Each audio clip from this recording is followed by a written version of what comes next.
तो सबसे पहले दादी, चाची, जो बहनें जो सुन रही हैं मुझे, और जो दादा लोग हैं या चाचा लोग हैं, सभी को मेरा प्रणाम। और आप लोगों को धन्यवाद कि आप लोग यहाँ बैठे हैं मेरी बात सुनने के लिए। जो लोग यहाँ नहीं है, जो घर से सुन रहे हैं, उनको भी।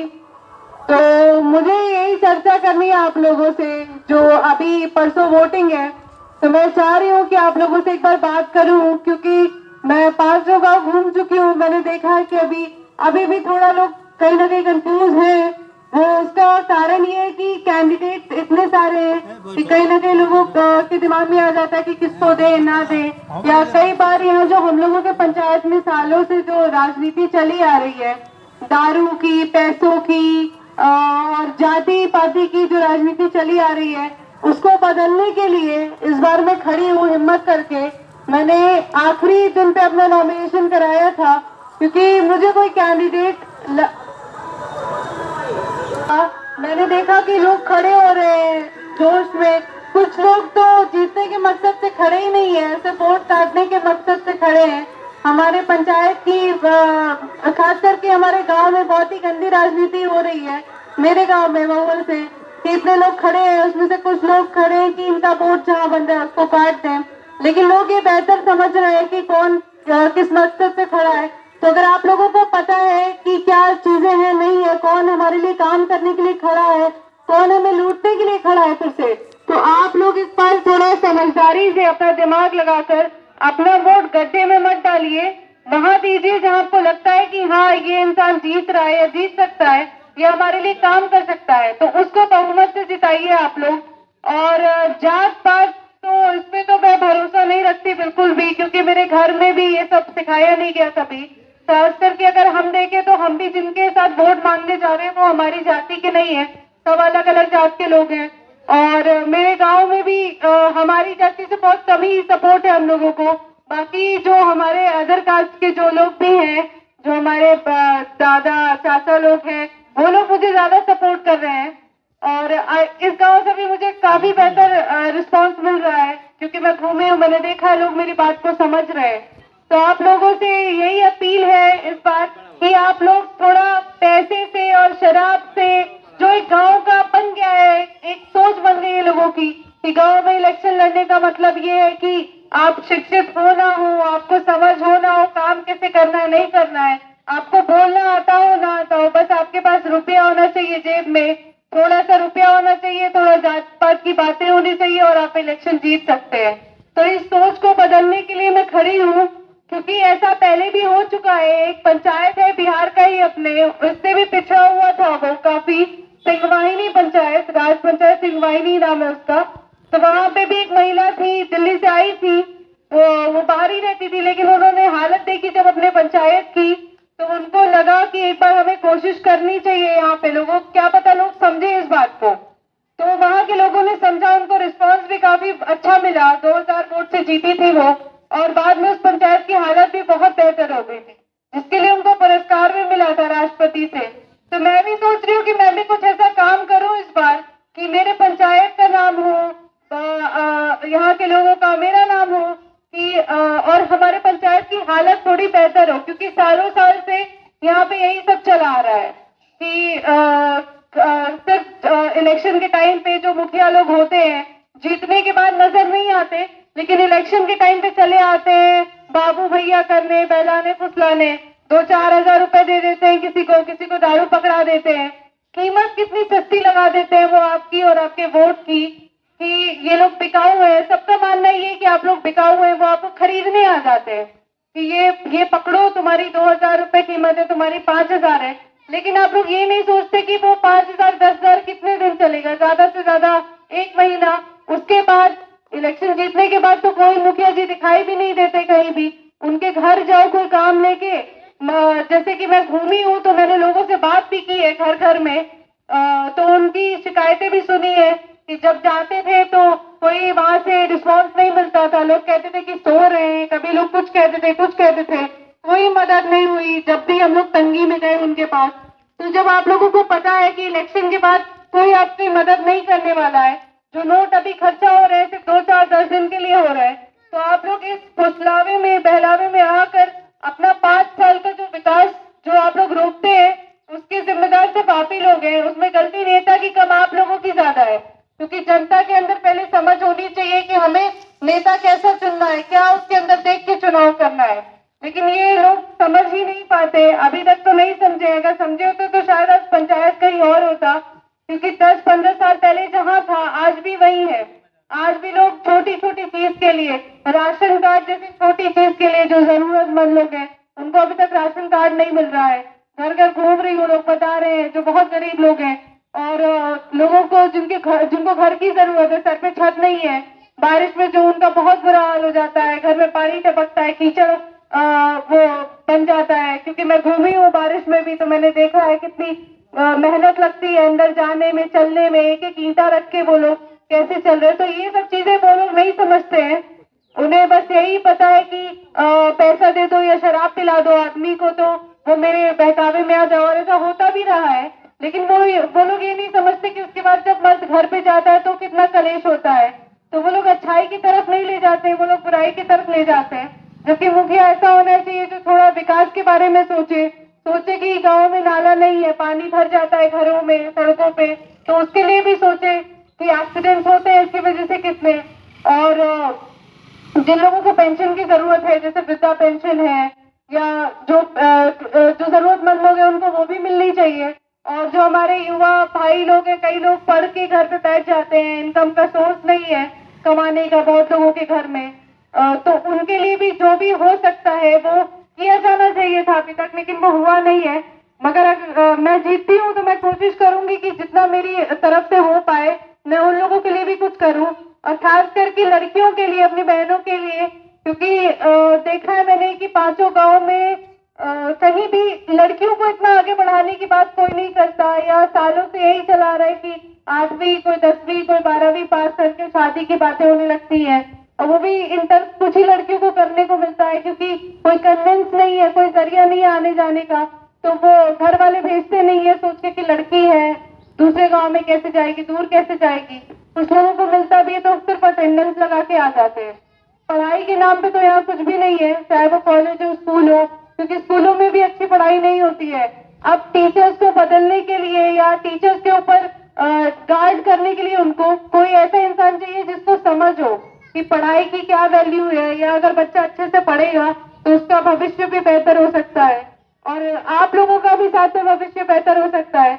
तो आपके एक वोट की कीमत आपका एक वोट आपको बहुत कुछ दिला सकता है, 5 साल में एक अच्छा जीवन दे सकता है, आपके बच्चे को आगे बढ़ा सकता है। लेकिन आप लोग इसकी बहुत छोटी कीमत लगा देते हैं, आपको लोगों ने बिकाऊ समझ लिया है। तो आप लोगों को अब सोच बदलनी पड़ेगी। जो सालों से जो आप लोग ऐसे ऐसे लोगों को मुखिया बनाते हैं जिनको समझ नहीं है, ना बोलना आता है, ना पता है कि काम कैसे करना है, नहीं करना है। अब इन लोगों को हटाने का टाइम आ गया है, और राजनीति को थोड़ा एक नया मोड़ दीजिए। आप लोग बदलाव के लिए खड़ी हो मैं, तो आप लोग समर्थन दीजिए। वैसे लोग समझ रहे हैं, क्योंकि हमारे पंचायत में मुझे नहीं लगता कि शिक्षित या समझदार लोगों की कमी है।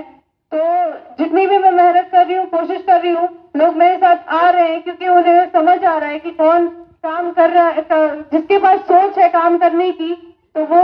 और बाकी इसके अलावा भी अगर मैं कुछ कर पाई, जैसे कि और ऊपर से जो थोड़े बहुत काम है, अगर मेरे फंड में जो मुखिया का फंड आता है उसमें अगर इतने पैसे नहीं हुए कि स्ट्रीट लाइट्स लग जाए या एक एक घर में डस्टबिन बांटा जाए, तो हम ऊपर तक भी जा सकते हैं, एमएलए के पास जा सकते हैं, एमपी के पास जा सकते हैं, क्योंकि स्ट्रीट लाइट्स की भी मुझे लगता है कि जरूरत है।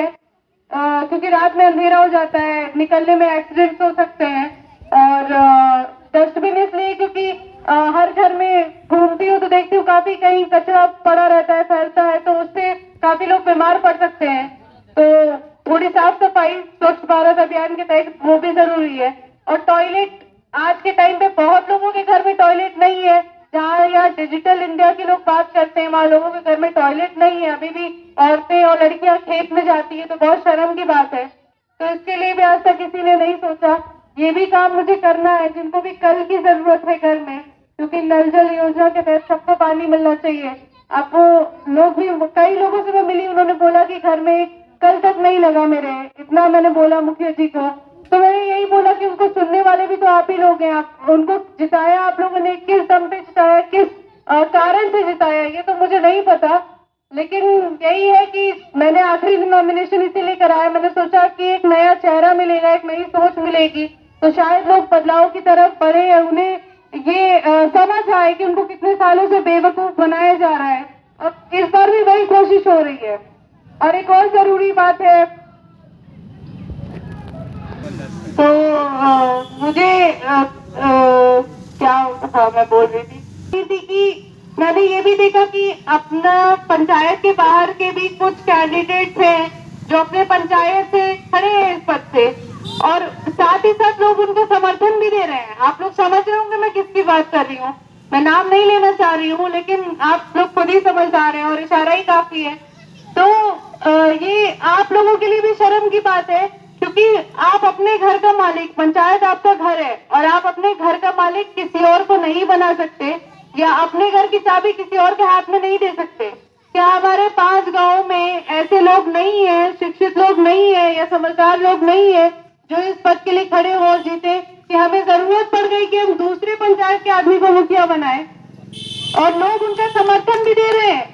सबसे शर्म की जो बात यह है कि वो आदमी जहां जहां भी जा रहा है, लोग उसका बखूबी समर्थन कर रहे हैं और काफी उसका बोलबाला भी था। अभी तक देखा मैंने। अब वो चीज खत्म करने की मैं कोशिश कर रही हूँ और वो हो रही है, लेकिन आप लोगों के दिमाग में पहले ये चीज क्यों नहीं आई? आप लोगों को तो उसको पहले ही दुत्कार देना चाहिए था कि उसकी हिम्मत ही ना हो कि वो दूसरे पंचायत से आके इलेक्शन लड़े। ये हम लोगों के लिए बहुत शर्म की बात होगी अगर हमारा मुखिया किसी और पंचायत से होगा। लोग कहेंगे इनके 5 गांव में कोई इस काबिल ही नहीं है, या लोगों की समझ नहीं है कि वो किसी और पंचायत के आदमी को मुखिया बना रहे हैं, वो बाहर से आके हमारे गाँव में मुखिया बनेगा। क्या इतनी कमी होगी हमारे गाँव में? और कैसे लोग मतलब उसका इतना साथ दे रहे हैं, मुझे ये समझ नहीं आया कि अब पता नहीं पैसों पे दे रहे हैं या वो जो चीजें बांट रहा है या दारू बांट रहा है उस पे दे रहे हैं।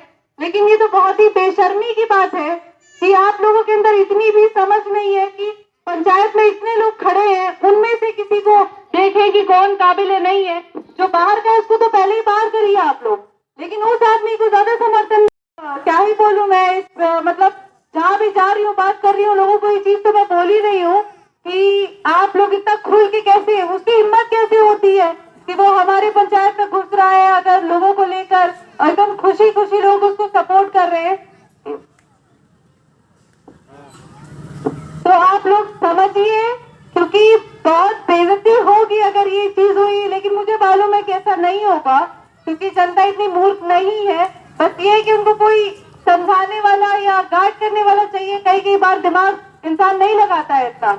लेकिन आप लोग ये सोचिए कि जो हमारे गांव के, जो हमारे पंचायत के कैंडिडेट्स हैं, उनमें से चुनिए कि कौन एक सोच लेकर आए काम करने के लिए, या किसके पास क्षमता है, कौन शिक्षित है, कौन कर सकता है, कौन आपको आगे बढ़ा सकता है, कौन बदलाव ला सकता है समाज में। क्योंकि अभी टाइम आ गया है बदलाव का, और अगर मैंने हिम्मत करी है, मैं आप लोगों की बेटी, जो बहन बोल लीजिए, या जो हमारे दादा लोग हैं उनकी पोती, ठीक है, पंचायत की बेटी हूँ मैं अब तो आप लोग मेरी, अब मैं इतनी हिम्मत करके आगे आई हूँ, खड़ी हुई हूँ आप ही लोगों के लिए, तो आप लोग भी मुझे सपोर्ट करिए और मेरी इज्जत रख लीजिए। अगर मैं इतने उसके साथ, हिम्मत के साथ इतने लोगों के खिलाफ खड़ी हूँ, इस विश्वास पे कि मैं जीतूंगी, तो आप लोग मुझे सपोर्ट करें। मैं भी एक जगह भाषण दिया था ऐसे ही बाजार पे, तो बाद में मुझे सुनने में आया कि वहाँ से किसी जो मुखिया जी के साथ में ही कोई रहने वाला आदमी है, उसने कोई कमेंट किया, किसी को कुछ बोला था कि देखिए खुशी सिंह का नाच चल रहा है, चलते हैं देखने। उसके बाद कल महुआ में भी मैं कर रही थी, तो वहां से भी वो लोग गाड़ियां निकाल रहे थे जानबूझकर। फिर मैं अभी यहाँ भी आ रही थी, तो रास्ते में कमेंट करते हुए जा रहे थे। तो यहाँ किसी की दादागिरी चल रही है। अगर आप ऐसे लोगों को जिताएंगे तो उनको और साहस मिलेगा ये सब करने का। आप किसी से वोट मांगने जा रहे हैं तो आप उनसे रिक्वेस्ट करिए, दबाव मत डालिए। लोगों पे दबाव डाला जा रहा है, तो ये आप लोगों के अंदर समझ होनी चाहिए कि जो आज दबाव डाल रहा है, अगर आप उसको जिताएंगे तो फिर आप जिंदगी भर आपको उसकी गुलामी है, उसके अंदर दब के रहना पड़ेगा। तो ऐसी दादागिरी क्यों चल रही है? खैर इसके लिए मैं कुछ करूंगी, एक्शन लूंगी, लेकिन अभी नहीं, इलेक्शन खत्म होने के बाद।